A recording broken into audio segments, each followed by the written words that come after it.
versículos 1 a 22. Êxodo 2, do 1 ao 22.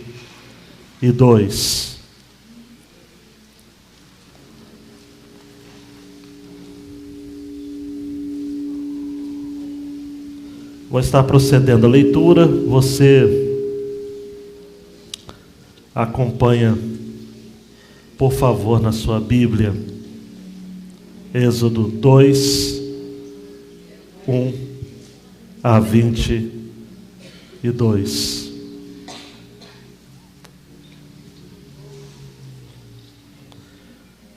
Diz assim o texto: um homem da linhagem de Levi casou-se com uma descendente de Levi. A mulher engravidou e deu à luz um filho. Vendo que era bonito, escondeu durante 3 meses. Não podendo, porém, escondê-lo por mais tempo, pegou um cesto de junco e revestiu de betume e piche. Então, pondo nele o menino, colocou-o entre os juncos à margem do rio. E a irmã do menino ficou de longe para ver o que lhe aconteceria. A filha do faraó desceu para banhar-se no rio. Enquanto isso, suas criadas passeavam à beira do rio. Vendo o cesto no meio dos juncos, mandou uma criada buscá-lo. Ao abrir o cesto, viu a criança que estava chorando e teve compaixão dela. E disse: este é um dos filhos dos hebreus. Então a irmã do menino perguntou à filha do faraó: queres que eu vá chamar uma ama dentre as hebreias para que crie esse menino para ti? A filha do faraó lhe respondeu: vai.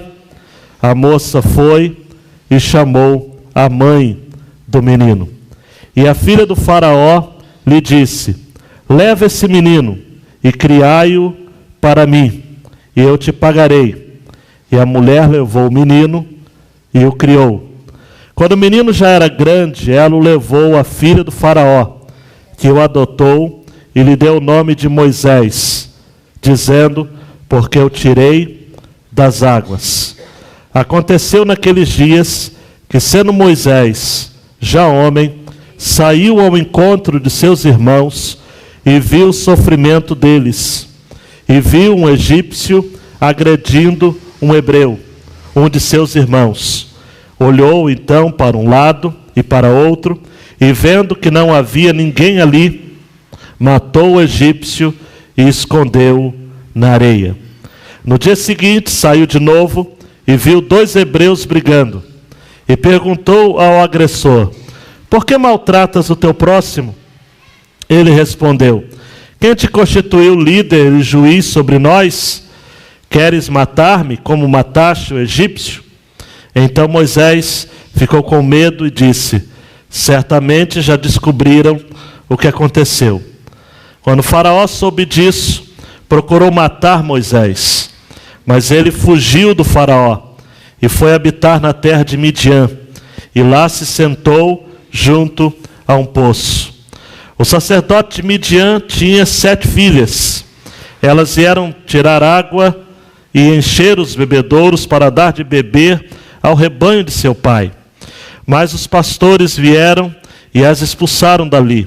Moisés, porém, levantou-se, defendeu-as e deu de beber ao rebanho delas. Quando elas voltaram a Reuel, seu pai, este lhes perguntou: por que voltastes tão cedo hoje? Elas responderam: um egípcio nos livrou dos pastores e ainda tirou água para nós e deu de beber ao rebanho. E ele perguntou às filhas: onde está ele? Por que deixaste o homem lá? Chamai-o para comer. Moisés concordou em morar com aquele homem, e este lhe deu sua filha Zípora em casamento.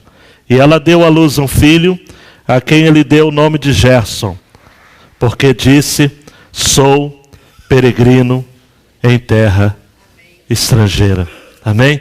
Abaixa a cabeça, vamos orar mais uma vez, pedindo ao Senhor que fale tudo o que Ele tem para falar aos nossos corações nesta tarde. Deus meu, captura-nos em mente, em alma e coração. Não permita que haja, meu Deus, nenhum tipo de ruído, nenhum tipo de impedimento para que a sua palavra de fato seja comunicada aqui. Louvamos o teu nome, Senhor, por este tempo e pedimos que o Senhor esteja conosco em o nome do Senhor Jesus. Amém e amém. Seja bem-vindo, Edinho. O Edinho está aqui o dia todo, ontem, anteontem, e agora deu uma melhorada aqui no meu retorno. Nós estamos em família também, né? Débora esteve ministrando o louvor pela parte da manhã. Estou com meu garoto, João Marcos, ali na mídia. Pode soltar, filho, o PowerPoint da mensagem? Procura então no Google Drive, mensagens de domingo, ou no pendrive que eu pedi para entregar a você. Se não, se no Google Drive vai estar. Amados, esse texto é formidável e muitos de vocês já conhecem. Esse texto fala de um procedimento de Deus para salvar um povo particular para a sua glória. Durante todo o livro de Êxodo você vai encontrar isso. Deus tem um povo. E Deus exerce então um procedimento, um santo procedimento, para manter este povo para si. Depois, amados, de mais de 400 anos sofrendo no Egito, por desobediência, por não cumprir aquele chamado de Deus como povo especial, agora chegou a hora finalmente da libertação. E faz parte, amados, do modo de Deus agir, de que Ele conta sempre com pessoas. Deus providencia sempre os seus recursos a partir de pessoas. Então, no capítulo 2, que nós acabamos de ler, Deus está preparando um homem. Deus está fazendo surgir um homem. E este homem estaria exercendo a liderança, e você conhece muito bem a história, estará tirando o povo do Egito durante 40 anos, conduzindo até no deserto, até a terra prometida. Mas antes de falarmos deste homem, existe todo um contexto dessa história. E nós encontramos esse contexto da história, Deus providenciando junto com a cooperação humana, porque Deus faz disso também, tudo que é necessário para a concretização desses seus propósitos. Os versos de 1 a 10, nós encontramos uma estratégia de proteção a este menino especial. E nessa estratégia de proteção, nós temos aliados entre si a diligência humana e a providência divina. O versículo 1 diz: um homem da linhagem de Levi casou-se com uma descendente de Levi. Tudo começa no casamento. A nossa família começa com o casamento. E aqui nós encontramos então um homem da linhagem de Levi, que nós sabemos que o nome dele é Arão, casando-se com uma descendente de Levi, que nós conhecemos o nome dela, Joquebede. E esta mulher, então, chegando o tempo certo, engravida, dá à luz, e o versículo 2 vai dizer: vendo que era bonito, escondeu durante 3 meses. Por quê? Por quê? Porque havia sido dada uma ordem, amados, por Faraó, de que todos os meninos que nascessem deveriam ser lançados no rio Nilo. Então, Joquebede dá à luz a este menino, e o texto fala que ele era bonito, ele era especial no original hebraico. Então ela esconde este menino durante 3 meses. O povo hebreu que vivia um rigoroso regime, que envolvia trabalhos forçados e um tirano controle de natalidade, agora recebe, amados, mesmo nesse contexto opressor, um casamento, envolvendo 2 membros da casa de Levi. E este menino especial, e se a gente pode entender uma expressão que não tem nada a ver com o reino de Deus, é a expressão frágil como um bebê. Porque todas as vezes que Deus quis fazer alguma coisa na história bíblica, Ele sempre vai utilizar de um homem, Ele sempre vai utilizar de um bebê. No Antigo Testamento, Moisés. No Novo Testamento, Jesus. As lágrimas de um bebê sempre são as primeiras armas de Deus. Aqui, contra o Egito. No nascimento de Jesus, contra a servidão romana. Deus aqui está trabalhando nos bastidores. Ele está fazendo alguma coisa de modo muito especial. Ele está aqui aliando uma diligência humana, uma mãe estrategista e uma providência divina. Versículo 3, amados, vai estar dizendo, e a Bíblia, uma paráfrase chamada Viva, diz assim: daí já não era possível manter o bebê escondido, então ela fez uma cesta para servir de barco, fez a cesta com fibras de papiro, que era uma vegetação muito comum nas margens do Nilo, tapou bem as frestas com piche, pôs o menino nela e largou a cesta no meio das plantas que cresciam à beira do rio Nilo.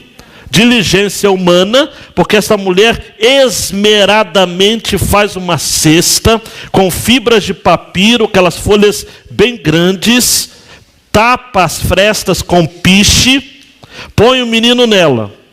Aquilo que ela podia fazer, ela fez. E agora, ainda no versículo 3, ela pega e lança o cesto com o menino às margens do rio, contando com a providência divina. Deixa eu só abrir um parênteses para dizer de que nós fazemos isso como pais o tempo todo em relação aos nossos filhos. Nós acordamos cedo, levamos para a escola quando pequenos, as mães providenciam a alimentação no horário certo, ambos, pai e mãe, trabalham para dar de um melhor para as crianças em todos os sentidos, mesmo quando crescem, chegam à adolescência, fazemos tudo que está ao nosso alcance. Diligência humana. Mas ao mesmo tempo, nós precisamos acreditar que nós não criamos os filhos para nós. Criamos os filhos para a vida, para o mundo. E nós um dia estaremos deixando o cesto partir. E precisamos confiar que aquilo que podíamos fazer já foi feito. O que aconteceria se Joquebede ficasse com Moisés mais do que 3 meses? Já era um milagre, amados. Como que se esconde um recém-nascido? Na hora que o menino chorava, o que Joquebede fazia? Não existia chupeta naquele tempo, creio eu, nem mamadeira. O que aquela mãe fazia para que o bebê chorasse baixo? Ele era formoso, especial. Mas agora era tempo de entregá-lo nas mãos da divina providência. Talvez você esteja errando muito, meu querido e minha querida, porque você está hesitando em entregar o seu filho nas mãos do Senhor. E você pensa que pelo seu muito trabalho, pelo seu muito esforço, você vai estar fazendo alguma coisa de efetivo quanto à salvação e à preservação da alma do seu filho ou da sua filha. E a palavra que Deus quer compartilhar nesta noite, nessa tarde para você, é de que tem que haver diligência humana, sim, mas providência divina também. Agora, é claro, amados, que eu tenho para mim que Joquebede, como era muito inteligente, ela sabia dos hábitos da princesa. Ela sabia que todas as tardes, ao final da tarde, a filha de Faraó tomava o seu banho. Não era um banho puramente para questões de higiene. Era um banho cerimonial. Era um banho litúrgico. Era um culto que a princesa prestava ao deus Nilo. Então Deus estava fazendo algo, não sei se você vai ficar em crise com isso, mas Deus vai usar uma superstição idólatra para preservar a vida de Moisés. Porque quando a princesa, filha de Faraó, percebe aquele cesto chegando, e resolve chamar então as suas criadas para ver o que estava acontecendo ali. E o versículo 6 diz que ao abrir o cesto, vê a criança que estava chorando, tem compaixão dela, e admite, olha, é um filho dos hebreus. A princesa, que segundo a história paralela, não está nas escrituras, mas se costuma perceber isso nas pesquisas, aquela jovem que era estéril, não tinha filho, entendeu de maneira muito clara de que talvez aquela criança teria sido um presente dos deuses. Mas na realidade aquela criança fora preservado pelo Deus dos deuses, o Deus único, todo-poderoso. É incrível, amados, como que Deus pode usar uma superstição pagã, repito, para fazer parte daquilo que é propósito seu. Aquela mulher acreditava de que ela estava recebendo uma dádiva dos deuses e na realidade ela estava preservando aquele que haveria de libertar o povo do cativeiro do pai dela. Como que Deus faz as coisas, amados? Como que, repetir aquilo que Paulo diz, Deus usa a sabedoria, Deus usa a força, Deus usa a estutícia dos homens contra eles mesmos. Deus usa aquilo que é loucura aos olhos humanos para confundir os sábios. É isso que Deus faz. Mas há um outro personagem aqui nesse texto, amados e amadas. Versículo 4 vai dizer de que a irmã do menino ficou de longe para ver o que aconteceria. Miriam cumpre a risca o seu papel de protetora de seu irmão. Tanto é que no versículo 7 vai dizer que a irmã do menino perguntou à filha de Faraó, o nome dela nós sabemos, Miriam: queres que eu vá chamar uma ama dentre as hebreias para que crie esse menino? Ela está atenta.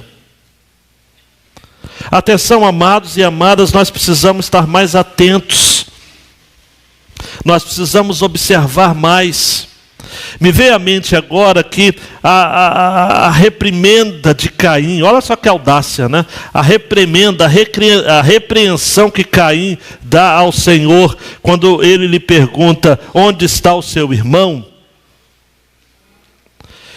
Ele diz assim, sou eu porventura guardador do meu irmão? Sou eu guarda do meu irmão? Nesse texto Miriam diz, sou. Cabe ao irmão cuidar de um outro irmão. Na família nós precisamos cuidar uns dos outros. Há muitas famílias hoje em dia que vivem em conflito porque vivem na base daquela filosofia mundana de cada um por si. Miriam cuidou do seu irmão mesmo à distância, porque o versículo 4 vai dizer de que ela ficou de longe, mas ficou para ver o que aconteceria. E ela esteve no momento certo, na hora certa, fazendo a coisa certa. Ela chama, ela é ousada, ela se coloca para falar com a princesa do Egito, ela que era uma hebreia, e diz o seguinte, vem cá, você quer que eu providencie alguém para cuidar desse menino? Mais do que depressa a filha do faraó respondeu, vai. E a moça vai e chama quem para cuidar daquele menino? A mãe. Joquebede foi a primeira mulher na história, se não a única que eu conheço, que foi mãe por tempo integral e ainda ganhou dinheiro com isso.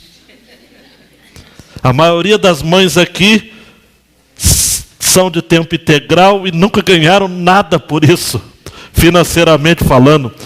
Todo mês, amados, era depositado na conta de Joquebede o seu salário por estar cuidando do seu próprio filho.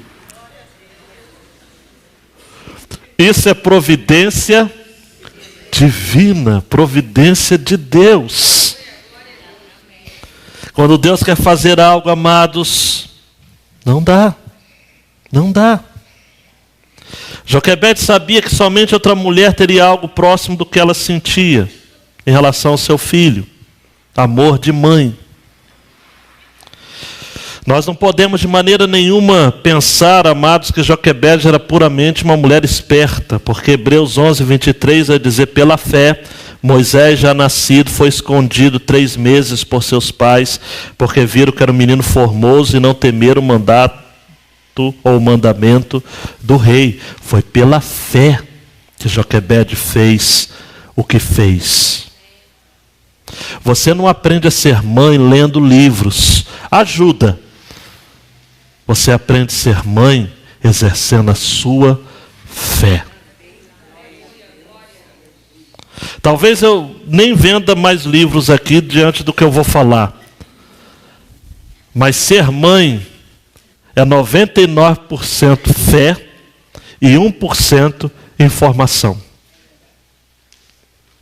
Super Nani, então, é 0,000%.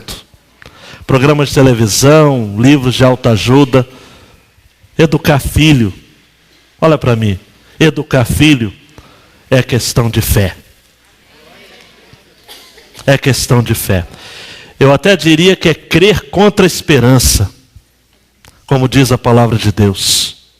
Pela fé, Moisés foi escondido 3 meses pelos seus pais. E aqui inclui, o autor aos Hebreus não coloca só Joquebede na jogada. Fala seus pais, inclui também o maridão.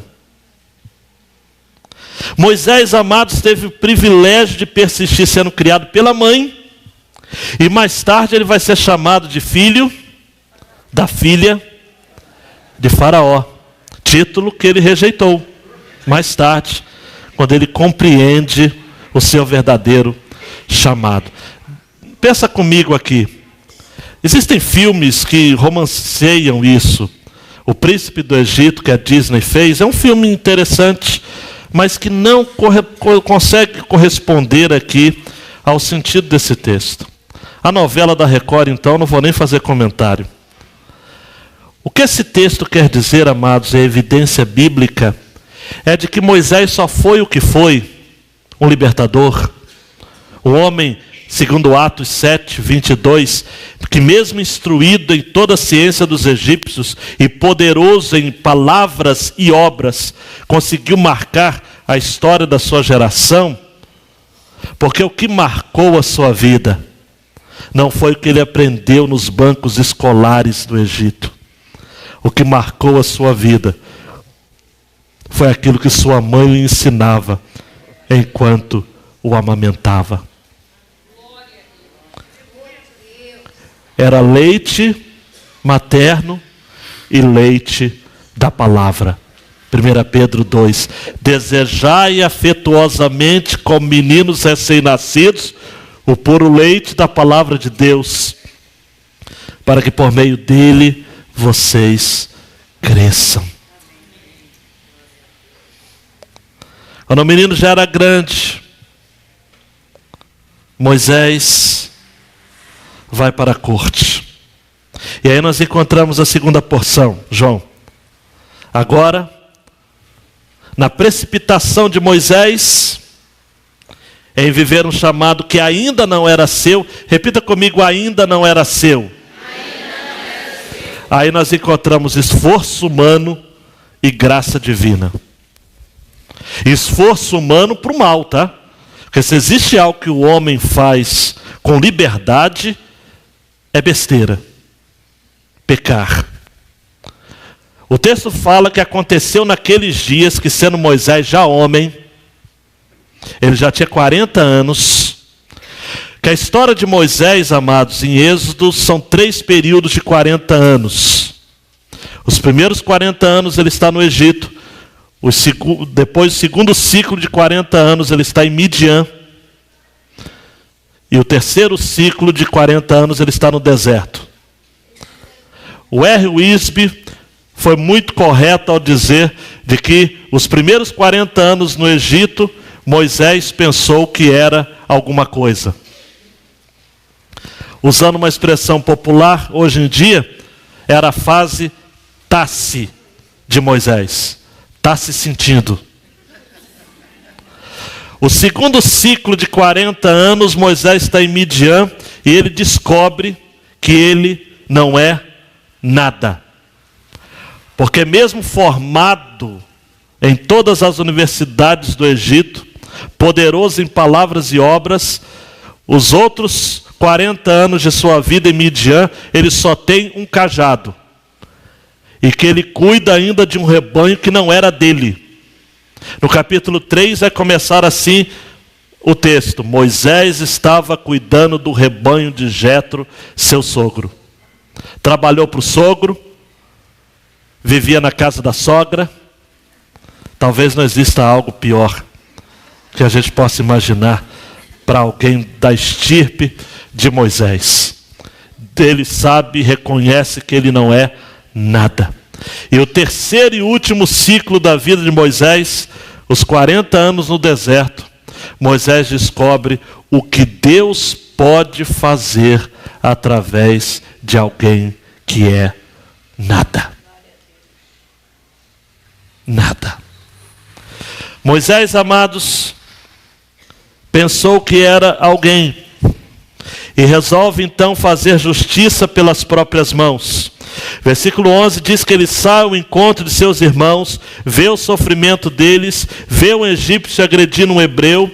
Versículo 2 diz que ele olha para um lado e para o outro, preste atenção, ele olha para um lado e para o outro, mas ele não olha para cima. Todas as vezes que você só olha de um lado e para o outro, mas não olha para cima, besteira a caminho.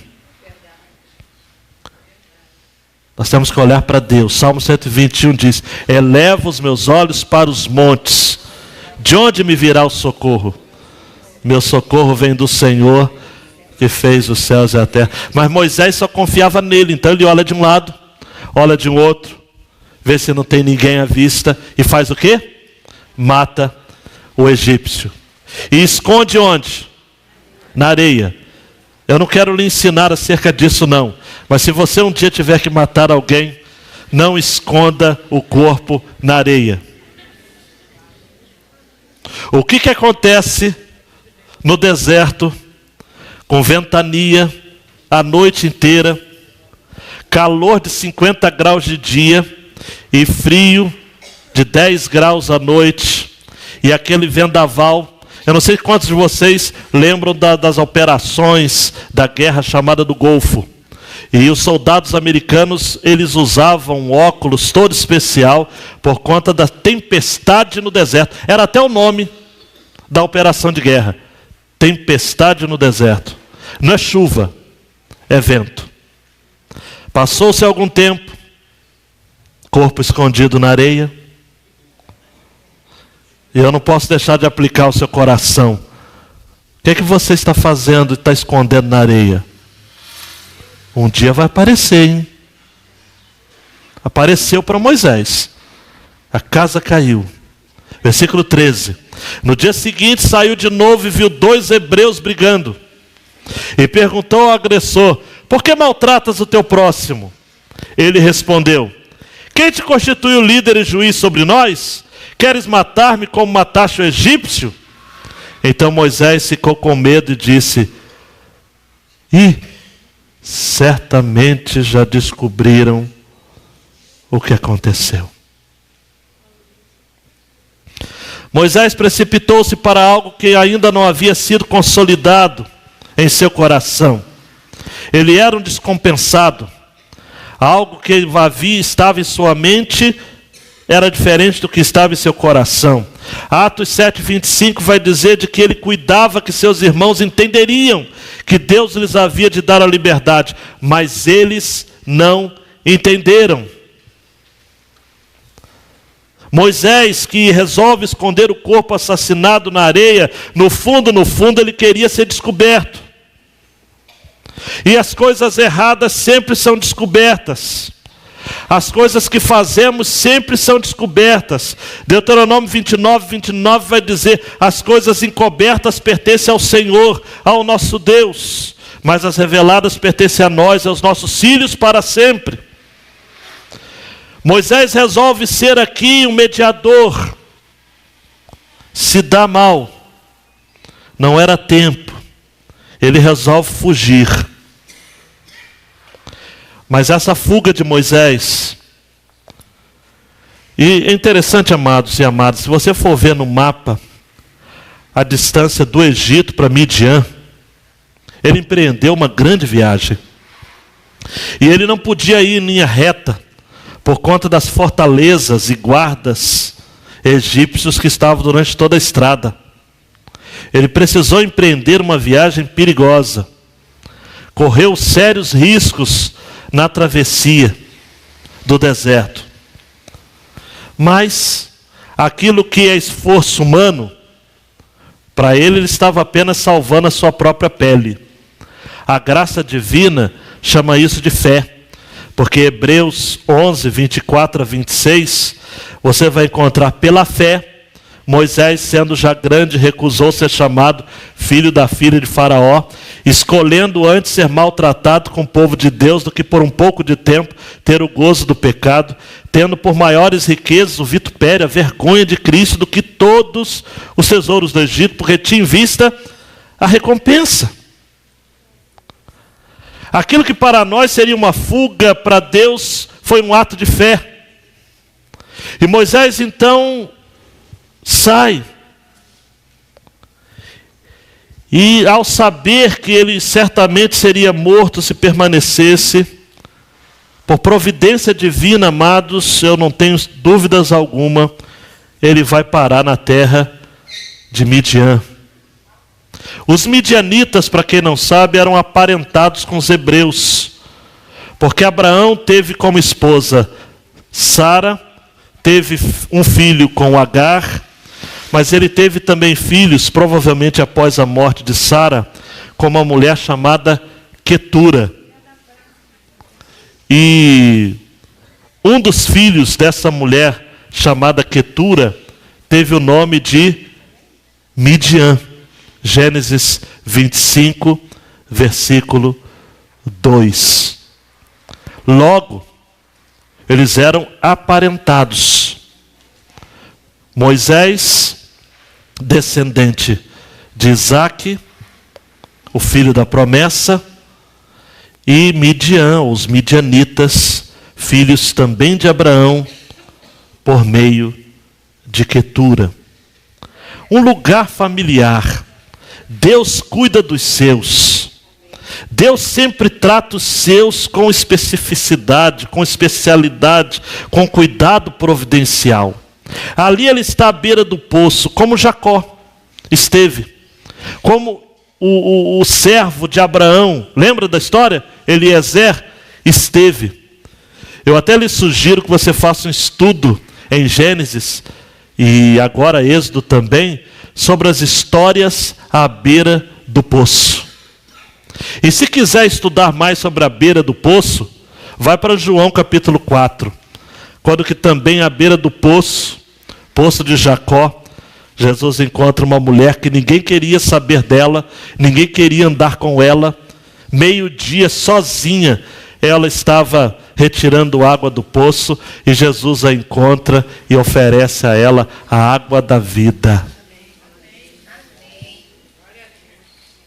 Amados, amadas, na beira deste poço de Midian, diz o texto que Moisés se levanta para proteger as 7 filhas do sacerdote Jetro, também chamado Reuel, em outras passagens. E ali, defendendo-as, elas voltam a Reuel. Reuel pergunta por que eles estavam voltando tão cedo. Versículo 19, elas falam: um egípcio que nos livrou dos pastores. Moisés era caracterizadamente um egípcio. embora hebreu. Reuel ou Jetro chama Moisés para comer. E ali Moisés concorda em morar com aquele homem, com aquela família. Conhece uma mulher de temperamento muito forte. Mais tarde nós vamos ter uma passagem, pode ver uma passagem sobre Zípora. A tem como casamento. E ela lhe dá à luz um filho, versículo 22. E o nome que Moisés dá a essa criança é muito especial. Gerson, que significa peregrino. E Moisés disse: sou peregrino em terra estrangeira. Preste atenção aqui. Moisés era um egípcio por fora, mas ele estava em crise de identidade, porque por dentro ele era hebreu. Ele se sentia hebreu.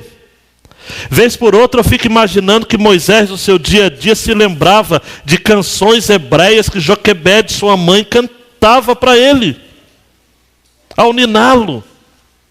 Os valores de Moisés eram valores hebreus, valores de Deus. Mas toda a sua formação acadêmica era egípcia. O seu jeito de ser era egípcio. E agora então em Midian, o Senhor usa aquele tempo para afirmar a sua identidade. E Moisés chega à conclusão de que na realidade a sua identidade era ser peregrino. Olha para mim, amados e amadas. Nós também somos peregrinos. Nós também, como Moisés, por dentro temos valores de Deus, mas por fora convivemos em uma sociedade que não quer saber de Deus. Nós criamos os nossos filhos, estabelecemos os nossos casamentos com padrões que o mundo não tolera. Não é nem que não aceita, não tolera. Nós enviamos nossos filhos para as escolas e eles estão aprendendo aquilo que contradiz tudo aquilo que nós passamos em casa através do Evangelho. E nós precisamos confiar de que, uma vez sendo peregrinos em terra estrangeira, um dia nós vamos chegar à nossa terra. E a palavra peregrino, amados, no hebraico diz respeito a ser um habitante temporário. Alguém que é recém-chegado a um determinado lugar em falta de direitos. No grego, que é a raiz da palavra paroikia, que vem a nossa palavra peregrino, para, significa indo em direção a. Oikia vem do radical oikos, que é casa. Peregrino significa que estamos em direção à nossa casa. Nós não somos daqui. Nós não somos daqui. O mundo, amados, nunca vai nos aceitar. E por conta disso, atenção mães e pais, não vai aceitar os nossos filhos, a menos que eles se adequem ao sistema do mundo. Aí receberão convites para as festas, para os encontros, serão tidos como legais, como gente boa. Agora, enquanto os nossos filhos estiverem trilhando o caminho de Deus e do Senhor, eles padecerão perseguições. E nós precisamos entender e aceitar isto. Dependemos da graça de Deus para sobrevivermos, me perdoe a expressão, neste mundo cão. Precisamos. Eu tenho algumas aplicações para você neste final de tempo juntos aqui. Eu quero que você preste atenção e guarde no seu coração mesmo. Dando mais um clique, João. A primeira que eu aprendi desse texto, dando um clique, por favor, João. é de que nós não devemos esperar condições externas favoráveis. Acho que não tem, né? Condições externas favoráveis para a gente se casar. Nós devemos confiar na provisão do Senhor. O texto vai dizer, amados, versículo 1, que um homem da linhagem de Levi casou-se com uma descendente de Levi. Num contexto extremamente ruim. Faraó queria matar as crianças hebreias, as famílias dos hebreus estavam sob um jugo. Faraó já havia mandado, amados, aumentar a força de trabalho, a capacidade produtiva do povo estava sendo extremamente sobrecarregada, a ponto de versículo 14, do versículo 14, capítulo 1 de Êxodo, dizer: assim lhes amarguravam a vida com serviços pesados, com barro, com tijolos e com todo tipo de trabalho no campo, enfim, com todo o serviço que eram forçados a fazer, mas mesmo assim, um homem resolve se casar com uma mulher. Eu sei que talvez a ampla maioria dos meus ouvintes, aqui nesta tarde, já sejam casados, mas se a gente for esperar uma condição favorável para casar, um ambiente mundial favorável, não dá. A gente tem que confiar na provisão divina. E mais do que isso, preste atenção, se a gente for esperar condição favorável para ter um filho, porque esse casal fez questão de casar e rapidamente ter um filho. Confie no Senhor. Ele vai cuidar. Ele vai sustentar. Ele vai preservar. Estamos, sem sombra de dúvida, vivendo um tempo difícil para constituir família. Mas a família continua sendo propósito de Deus, plano de Deus, ideia de Deus. Essa história de que hoje está muito difícil constituir família, nós precisamos realmente adaptarmos aos novos tempos. Não existem novos tempos para aqueles que seguem a palavra do Senhor. Para quem segue a palavra do Senhor, o tempo é agora. Hoje, nesse exato momento. Uma outra aplicação que eu vejo nesse texto muito interessante é de que somente uma mãe ama como mãe. E não existe ninguém que pode substituí-la. É interessante como que Joquebede consegue trazer para si isso por graça. Ela havia confiado no Senhor, o Senhor realmente, ela entregou o filho dela às margens do rio Nilo, e o Senhor a trouxe de volta. Receba essa palavra, minha irmã. Entregue o seu filho para Deus, porque Ele vai trazer ela ou ele, o seu filho ou sua filha, de volta para você. Entrega. Entrega. Joquebede falou: toma, Deus, o meu filho é seu. Despachou aquele cestinho com a criança dentro. E mais tarde, qual não foi a sua surpresa, quando Moisés voltou no colo de Miriam, e Miriam ainda contou: mamãe, sabe da maior? A senhora ainda vai ganhar dinheiro com isso. Deus tem dessas coisas. Deus tem destas coisas. Não temos tantas jovens aqui, mas é importante porque são mães que vão instruir suas filhas. Eu defendo, amados, e creio que digo eu junto com o Senhor, que aquilo que Moisés passou nos primeiros anos de sua vida, com Joquebede antes de ir para a corte egípcia. Foi o tempo, preste atenção, mais importante de sua vida. Eu disse isso, mas vou repetir.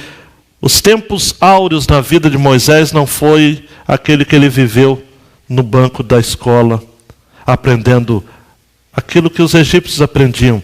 Matemática nasceu no Egito. Arquitetura, história antiga. Não.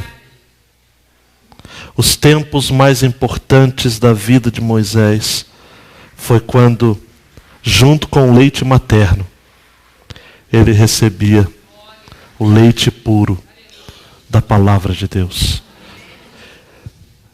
Ensine suas filhas que quando eles tiverem ou elas tiverem filhos, a amamentar, ficar pelo menos os primeiros 4 anos da vida da criança servindo-a de modo integral, jamais será perda de tempo. Ah, pastor, mas a crise, eu tenho que trabalhar para ajudar meu marido, o salário dele não dá para o nosso nível, abaixa o nível. Abaixa o nível, para subir o nível de vida com Deus, de construção de um caráter de Deus para a vida do seu filho. Porque o que de mais importante você pode dar para o seu filho, minha querida, não é aquilo que o dinheiro pode comprar, é o tempo que você investe com ele. No mínimo, os 4 primeiros anos, tempo integral, sofazinho reclinado, historinhas bíblicas, cantigas de ninar, tempo investido. Quando preencher aquelas fichas de hotéis ou do aeroporto, profissão, você coloca, sou mãe. Porque Deus vai lhe honrar. Uma outra aplicação que eu vejo aqui é o seguinte: quando os valores são cultivados pelos pais desde a mais tenra idade, mesmo quando o filho cresce, ele não se esquece de onde ele veio. Foi assim com Moisés. Moisés, sendo já homem, ele foi defender um irmão seu. Fez de modo errado, sim. Mas havia em Moisés uma marca, um estigma. Ele não era egípcio, ele era de Deus. Foi o mesmo que aconteceu com Daniel e seus amigos Ananias, Misael e Azarias. Mudaram seus nomes, mas não mudaram seus corações. Eles continuaram servindo ao Deus Todo-Poderoso, porque eles estavam na Babilônia, mas a Babilônia não estava neles. Eles eram do povo de Deus. Então, meu querido, então, minha querida, valorize valores desde a mais tenra idade no seu contato com seu filho ou com a sua filha. Também eu preciso acrescentar aqui algo muito interessante. Eu perguntei sobre a questão do corpo escondido na areia, e é sério. Quando você tenta fazer as coisas do seu jeito, você sempre vai perder. Você precisa agir de acordo com a vontade de Deus e não com a vontade da carne. É um outro detalhe também nesse texto, muito interessante. Uma outra aplicação é de que Deus, Ele sempre vai atrair seus filhos para o cumprimento dos seus propósitos. Deus não tem compromisso com a sua história. Em primeira análise, não. Deus tem compromisso com a história dele para você. É sempre assim. Dizer que Deus vai fazer porque você acha que tem que ser, para com isso. Deus tem compromisso com ele, Deus honra ele, Deus gosta dele, Deus louva ele. John Piper vai dizer que Deus é glorificado em nós quando nós nos satisfazemos. Deus é mais glorificado nele quando nós nos satisfazemos, descansamos e reconhecemos de que, de fato, a nossa satisfação plena está nele e não em nós mesmos. Por fim, nós somos peregrinos na terra, de modo que nós nunca vamos nos sentir em casa aqui na terra. C.S. Lewis tem uma frase muito importante, interessante, que diz assim: se eu encontro em mim mesmo um desejo que nenhuma experiência neste mundo pode satisfazer, a explicação mais lógica é que eu não fui feito para este mundo. Se eu encontro em mim mesmo um desejo que eu não consigo satisfazer em nenhuma experiência neste mundo, é bom sinal. É sinal de que eu não fui feito para este mundo. E eu quero agora sim terminar a minha fala fazendo uma homenagem às mães. Joquebede é um estímulo para a gente. Ô João, tenta ver se a segunda tela que tem aquela grande ideia do texto, se ela saiu aqui direitinho. Aquela que tem aquela frase que resume o texto. A segunda tela. É nesse mesmo PowerPoint, só que isso, não tem não, né? Essa frase que eu quero destacar para você é que Deus providencia sempre aquilo que Ele quer para os seus filhos. Deus sempre providencia aquilo que Ele quer para os seus filhos. Um dia eu ouvi um homem de Deus dizendo o seguinte: a primeira e maior vontade de Deus para a nossa vida, Dr. Larry Coy, é de que nós tivéssemos o pai que a gente teve e a mãe que a gente teve. Então, nesta tarde, eu quero terminar reforçando ao seu coração de que, de fato, o pai, o nosso pai, a nossa mãe, são representantes de Deus na nossa vida. E por mais que a gente tenha ficado, vez por outra, contrariado, chateado, revoltado, brigando com Deus, a maior vontade de Deus para a sua vida é de que você nascesse na sua família.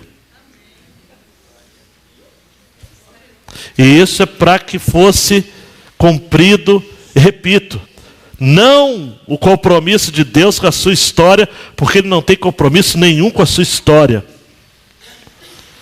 mas para que ficasse evidenciado o compromisso que Ele tem na sua história. Por isso que certa vez perguntaram a uma mãe qual era o seu filho predileto, aquele que ela mais amava, pela qual ela sentia mais alegria e amor. E ela então, com suave sorriso, baixou a cabeça por uns instantes e respondeu: amigo, nada é mais volúvel do que o coração de uma mãe. Meio sem entender o que essa mãe quis dizer, a mãe foi novamente questionada: mas como assim? Eu não entendi. E aquela mãe disse: vou responder detalhadamente a sua pergunta, de forma que você entenda, tendo como base o coração de mãe, disse a mulher, olhando nos olhos do seu interlocutor. O meu filho predileto, aquele a quem me dedico de corpo e alma, é o meu filho doente até que sare. É o que partiu até que volte. É o que está cansado até que descanse. É o que está com fome até que se alimente. É o que está com sede até que ele beba. É o que está estudando até que ele aprenda. É o que está nu até que se vista. O que não trabalha até que se empregue. O que namora até que se case. O que casa até que seja feliz no casamento. O que é pai até que crie seus filhos. O que prometeu até que cumpra. O que chora até que seja consolado. E já com um pensamento bem distante e com uma feição meio entristecida no rosto, o que me deixou até que o reencontre.